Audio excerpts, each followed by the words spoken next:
Julien Cellier, l'invité d'RTL Soir. 18h17, bonne fin de journée. La campagne, vous le savez, c'est sur RTL et RTL Soir poursuit ses grands entretiens réguliers avec les prétendants à l'Elysée. Notre invité aujourd'hui est Éric Zemmour. Bonsoir. Bonsoir. Vous allez répondre à nos questions en cette journée où l'actualité sanitaire et scolaire est brûlante. Et puis les auditeurs aussi ont la parole au 3210 pour échanger avec vous. Éric Zemmour. Grève massive des enseignants aujourd'hui avec dans leur viseur, on l'a dit, on l'a répété, le fameux protocole à l'école, en tout cas le dernier.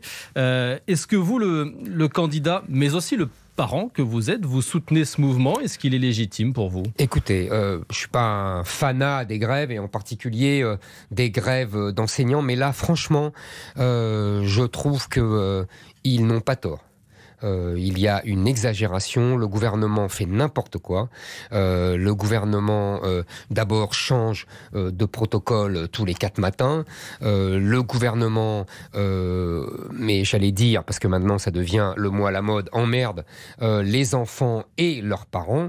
Quand vous avez des enfants qui pleurent pour ne pas aller à l'école à cause des innombrables tests, etc., qu'on leur met dans le nez, quand des enfants ne peuvent pas aller à l'école parce qu'il y a un gosse qui est cas contact dans leur classe, là ça devient mais vraiment impossible, quoi. Et ça veut dire que quoi? Il faut arrêter de tester les enfants, voire enlever le masque à l'école? Je vous ai entendu dire alors, ça. Oui, donc, absolument. donc on laisse le virus circuler. Mais oui, je vais vous dire.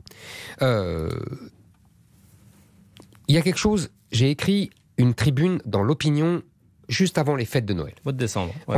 Je crois le 20 décembre. Et j'expliquais quelque chose qui aujourd'hui devient presque banal. L'épidémie devient endémique.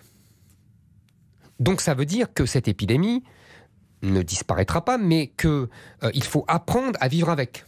À partir du moment où on se dit cela, on doit prendre les mesures adéquates. C'est-à-dire que on ne doit plus prendre des mesures qui sont déterminées ou dictées par l'urgence, mais simplement en fonction d'une seule question, est-ce que ça peut être pérenne ? Vous voyez, est-ce qu'on peut vivre avec longtemps ? Puisque le virus, on est amené à vivre avec lui longtemps. Bon. J'avais plaisir, si j'ose dire, à voir qu'il y avait un communiqué, je crois, hier, de l'Agence européenne de la pharmacie qui disait exactement cela.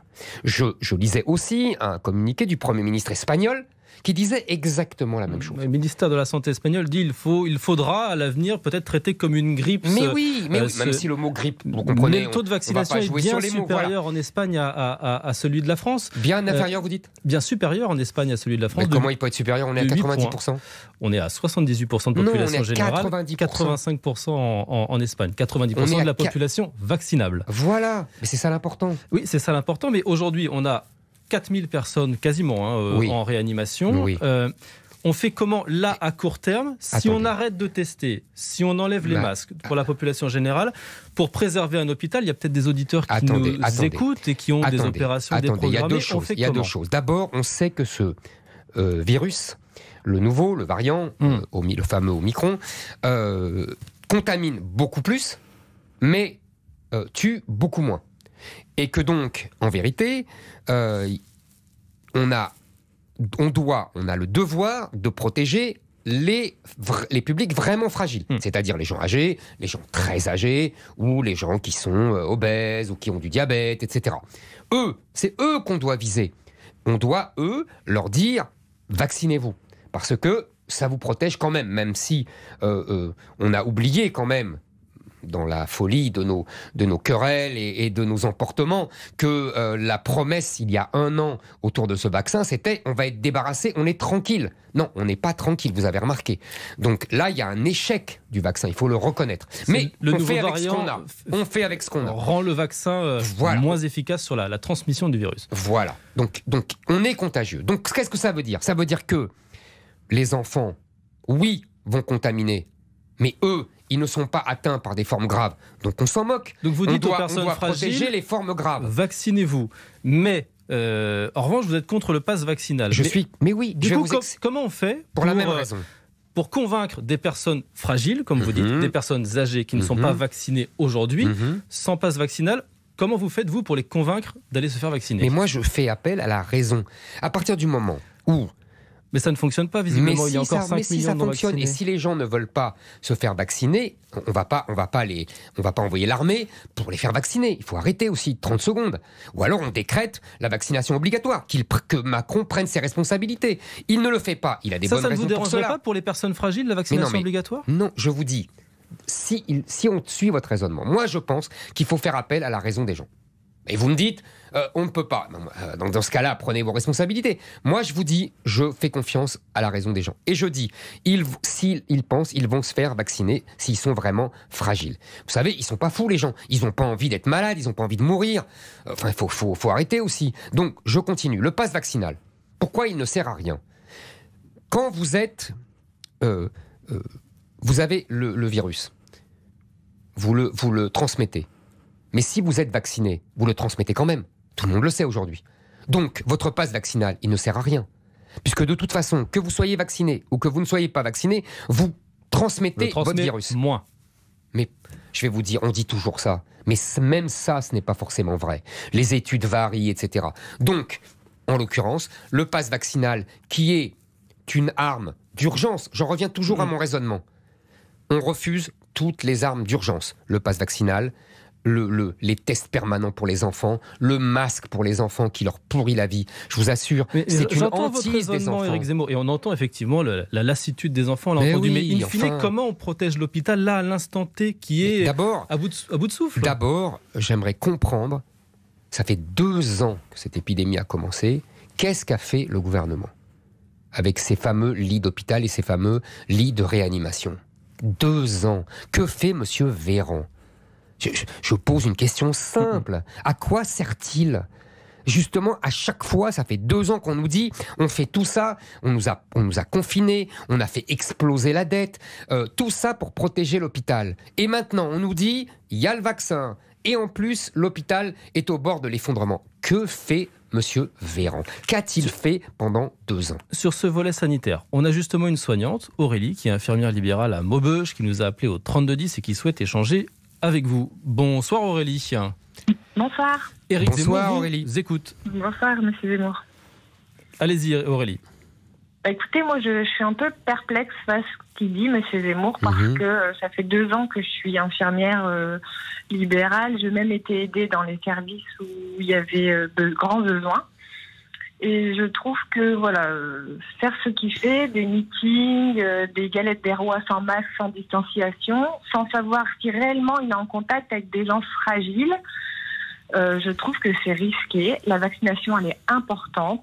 En effet, elle n'est pas durable. Il faut se faire vacciner tous les 3 mois, mais on était au courant dès le départ que c'était des tests. Vous étiez la seule à être au courant.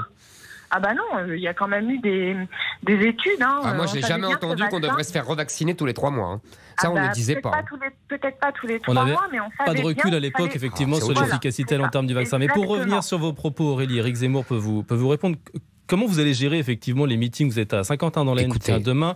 Et c'est vrai qu'on vous a vu sans masque, par exemple, à cette galette des rois. Là, par exemple, en studio, vous ne portez pas de masque. On est dans un endroit pour manger, il est difficile de mettre un masque. Oui, ça ne vous a pas échappé. Là, vous ne mangez pas.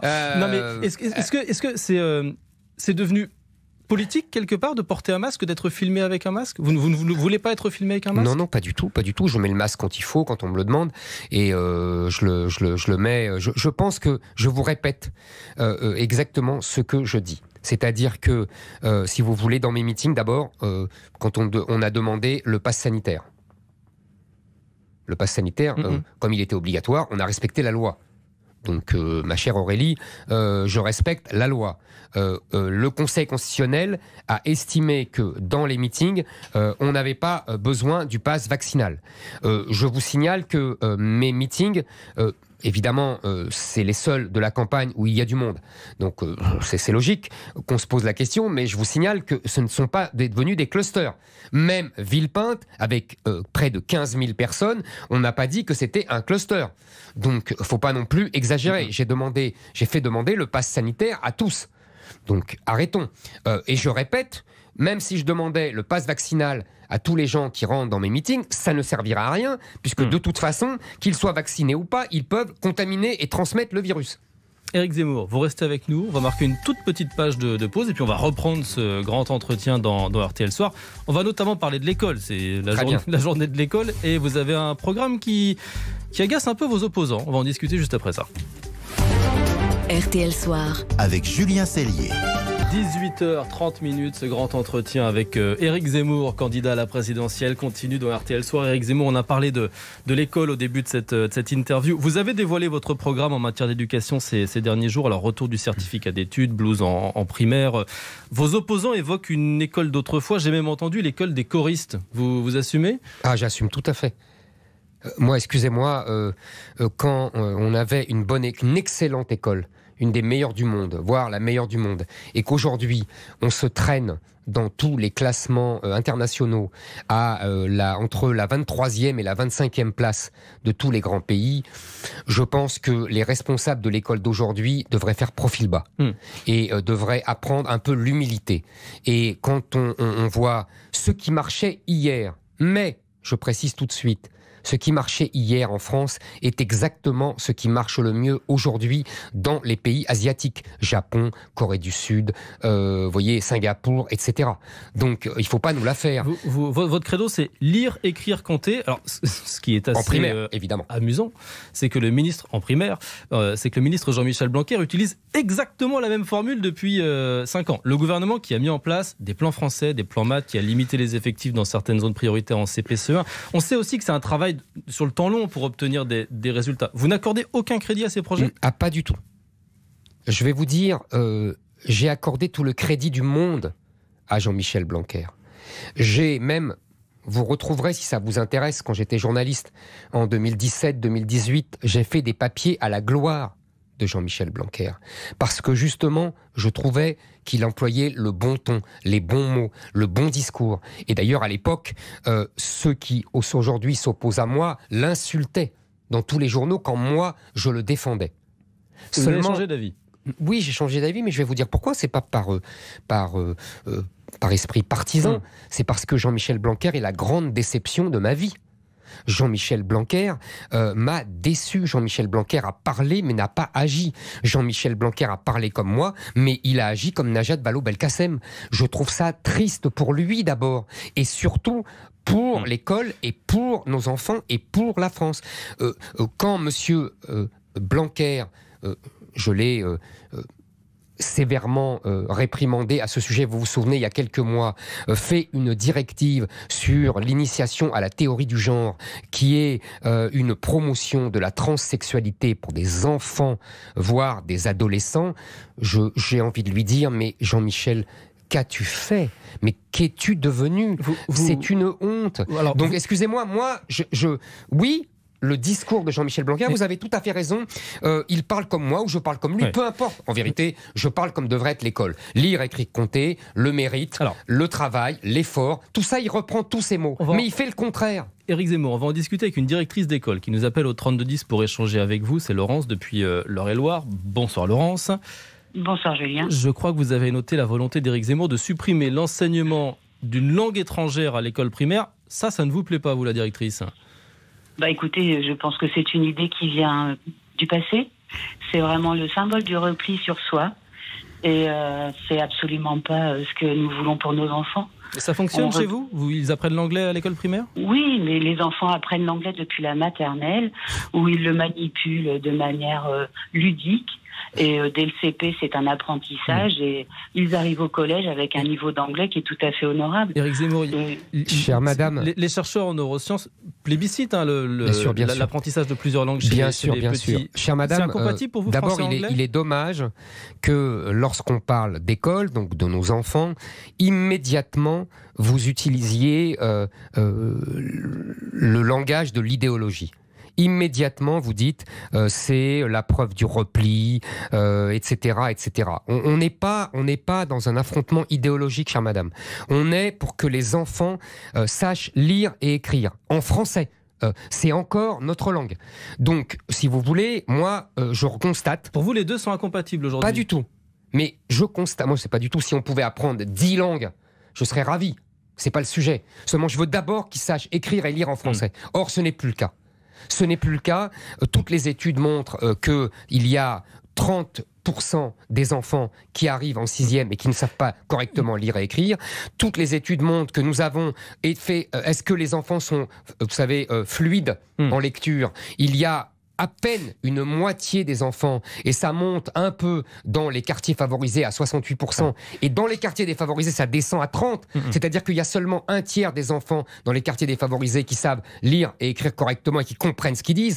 Tous les professeurs de 6e vous disent que c'est une catastrophe, que les enfants ne comprennent pas ce qu'ils disent en français, qu'ils ont une pauvreté de vocabulaire absolument insigne, et que ça continue après, jusqu'en terminale, jusqu'à l'université. Les jeunes arrivent, les profs d'université tombent des nues parce que ce sont des enfants qui ont 30 mots de vocabulaire et qui ne comprennent pas, je parle même pas de l'imparfait du subjonctif, ils ne savent même pas que le passé composé, ça veut dire quelque chose, etc., etc.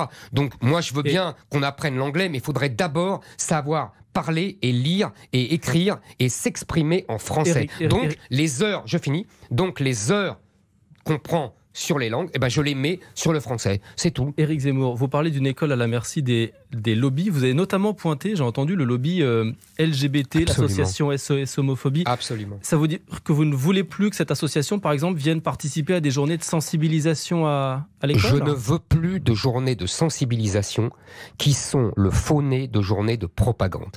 Je ne veux plus que ces lobbies, SOS Homophobie, mais SOS Racisme, ça existe à l'école, le harcèlement scolaire aussi. Oui, ça fait partie de cette campagne de lutte. Non, pas du tout. Moi, j'estime que s'il y a des enfants agressés parce qu'ils ont des tendances homosexuelles, peu importe. Des enfants, je parle d'adolescents, parce que les enfants, excusez-moi, mais bon.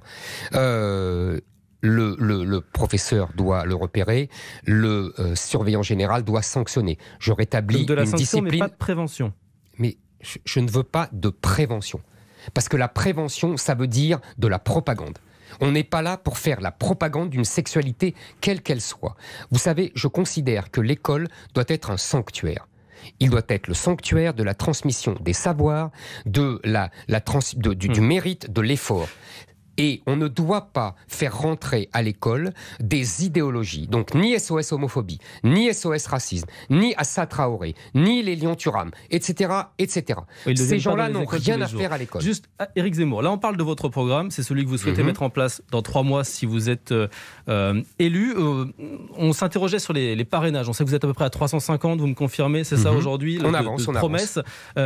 On sait que les LR vous accusent de tenter de les siphonner. Guillaume Pelletier, ex-numéro 2 LR qui vous a rejoint, aurait écrit aux adhérents Les Républicains pour les inciter à changer de camp. Vous confirmez qu'il l'aurait écrit? Il faut lui demander. Mais attendez. Qu'est-ce que ça veut dire siphonner? Excusez-moi. Les LR sont propriétaires de leur voix, ils sont propriétaires. Vous avez reçu des promesses de parrainage d'élus Les Républicains? Mais je demande des promesses de parrainage à tout le monde. Des gens de LR, des gens de gauche, des gens non inscrits. On demande à tout le monde. C'est pas du siphonnage, ça. Pour terminer, c'est intéressant. Je voudrais qu'on entende Damien, auditeur de RTL dans le Val d'Oise, qui nous a laissé un message au 3210 et qui s'interroge sur la stratégie de votre camp. Écoutez-le. Je fais partie du camp de la droite nationale. Moi, aujourd'hui, j'ai 2 candidats qui pourraient me représenter, c'est vous et Madame Le Pen. Vous représentez à vous deux 30% des intentions de vote, mais aujourd'hui, ces 30% sont divisés. Est-ce qu'une alliance serait envisageable? Est-ce que si on continue comme ça, on ne va pas vers un échec? C'est une division suicidaire, dit Robert Ménard, le maire de Béziers ce matin. Marine Le Pen estime que vous êtes le marchepied de Valérie Pécresse. Bien sûr, voyons. Écoutez, on a 2 minutes pour faire un peu d'histoire politique. Vous avez 1 minute? Parce que le temps nous est compté. Parce que c'est très important. C'est un mythe, cette histoire de division qui fait perdre. Dans l'histoire de la Ve République et de l'élection présidentielle, plus il y a de candidats, plus ça accroît l'offre politique. Et s'il y a un candidat qui se détache et qui est bon, c'est lui qui gagne. Je vous donne 2 exemples, parce qu'on n'a pas le temps. Très vite. Très vite. En 1974, François Mitterrand est candidat unique de la gauche. Il perd. En 1981, il y a 5 candidats de la gauche, il gagne. Même chose pour Chirac en 1995. Ils sont 3 ou 4, il gagne. Vous voyez, ça ne veut rien dire. L'important, c'est, si vous voulez, la qualité des candidats et celui qui séduit le plus le peuple. Après, vous savez, j'ai fini. Le premier tour dans l'élection présidentielle française, c'est les primaires dans le système américain. Donc il peut y avoir plusieurs candidats, le peuple choisit, et ensuite, on se rassemble. Moi, ma différence avec Madame Marine Le Pen et Madame Pécresse, c'est que je suis le seul à pouvoir faire l'union des droites. Damien a donc sa l'union réponse des droites. Damien, l'union des droites. Madame Le Pen ne peut pas la faire, et Madame Pécresse ne veut pas la faire. Merci Éric Zemmour, candidat à l'élection présidentielle, d'avoir été ce soir l'invité de RTL et d'avoir répondu aux questions des auditeurs.